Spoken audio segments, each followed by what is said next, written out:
नमस्कार पिंपरी चिंचवडकरांनो, आज 14 मार्च 2025 अर्थात आंतरराष्ट्रीय नदी कृती दिवस. आणि आपण इथे बघू शकतो, आपण परत एकदा पिंपरी चिंचवडमधील चिखली या भागातील मोई फाट्यावरती आहोत.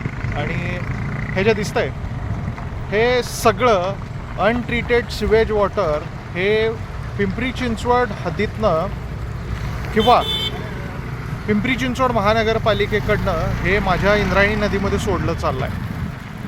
आज खरं तर नदी सुधारच्यासाठी खूप सारी आंदोलनं होताना दिसतात आहेत. खूप सारे लोक त्याच्यासाठी प्रयत्न करताना दिसतात आहेत. पण हे भयान वास्तव बघा.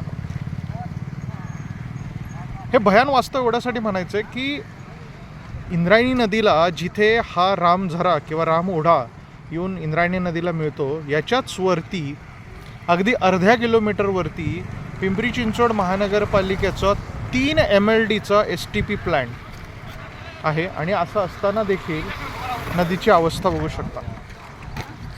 कोणत्याही प्रकारे पाण्यावरती प्रक्रिया न करता हे पाणी इंद्रायणी नदीमध्ये सोडलं चाललं आहे. आणि अजून एक तुम्हाला वाईट गोष्ट दाखवायची आहे.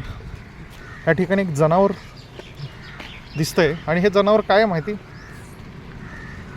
जर्सी गाईंना जे मेल काफ होतं किंवा जे वासरू असतं, ठीक आहे, हे बघा, ते या ठिकाणी या म्हणजे फेकलेलं आहे. जनरली ते मारून टाकली जातात, कारण त्या मेल वासराचा किंवा काही उपयोग नसतो. ठीक आहे, गाय असेल तर दुधासाठी पुढे वापर होतो, पण जे मेल काफ असतं त्याला हे अशा पद्धतीनं मारून टाकून दिलं जातं. ते ह्या रामझऱ्यामध्ये टाकलं जातं. आणि ह्याच्या आधी देखील जेव्हा आपण गेल्या वर्षी इथे आंदोलन केलं होतं, त्याच वर्षी देखील आपल्याला 3 जनावरं ह्याच्यामध्ये सापडली होती. आणि एकवेळची वाट लावणारी ही वाहनं तर आहेत सगळे. पुढे हा RMC प्लांट दिसतोच आहे, ठीक आहे, त्यामुळं ते तर काय विचारायलाच नको, ठीक आहे. पण हे बघा, हे भयान वास्तव आहे. हे बघा, हे सगळं आणून इंद्रायणीमध्ये टाकलेलं आहे. इथे बघा, रेलिंगसुद्धा नाही आहे. काही दिवसांपूर्वी होतं, पण हे रेलिंग आता तोडून नेऊन ऑब्विसली विकलेलं आहे. पण इंद्रायणी नदीची अवस्था बघा. हीच ती पवित्र इंद्रायणी नदी. ह्याच्यावरती नदी सुधार होणार आहे, पण तो इतका फसवा नदी सुधार आहे हे काही विचारायला नको. हे बघा, ही इंद्रायणी नदी हा मोईचा ब्रिज आहे. आणि ही पिंपरी चिंचवडची हद्द आहे. आणि ह्या पिंपरी चिंचवडच्या हद्दीतनं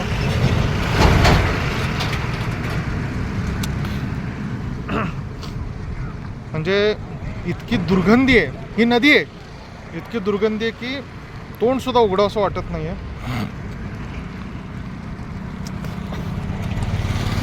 ही आपल्या इंद्रायणीची अवस्था आहे. पिंपरी चिंचवड महानगरपालिकेने आत्तापर्यंत हे प्रदूषण आम्ही करत नाही किंवा वरती जी चिखली कुदळवाडी आहे ते सगळं हे प्रदूषण करतं म्हणून दिवस मारून नेले. पण आज त्या कारवाई संपून देखील आज बरोबर 1 महिना झाला आहे. 1 महिन्यानंतरनं देखील इंद्रायणीची अवस्था बघितली तर हे सिवेज वॉटर सगळे येतच आहे.